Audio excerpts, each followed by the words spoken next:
حاجات لو شفتها الفترة اللي جاية هتعرف ان كرة القدم في العالم سكريبتد. بقالنا سنين بنشوف مواجهات ما بين بيب جوارديولا وريال مدريد، ودايما بيبقى يا اما ريال مدريد بيكسب يا اما جوارديولا بيكسب. بديهي.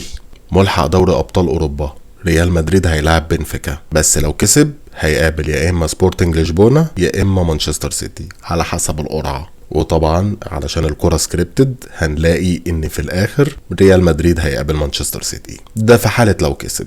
موناكو هيلاعب باريس، وطبعا اي حد هيتوقع ان باريس هو اللي هيكسب، هيقوم صاعد. فهيقابل مين؟ هيقابل يا اما برشلونة او تشيلسي.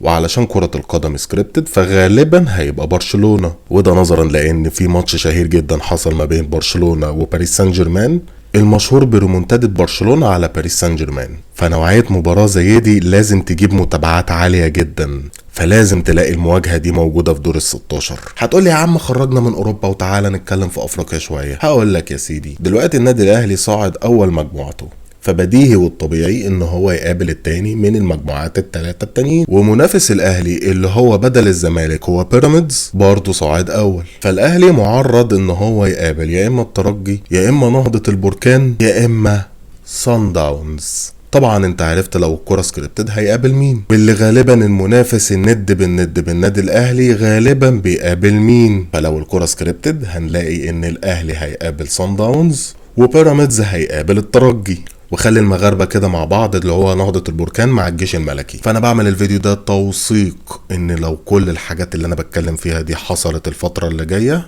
اعرف ان الكورة سكريبتد. هل انت متوقع نفس الكلام اللي انا متوقعه ده؟ سيب لنا رأيك في الكومنتات.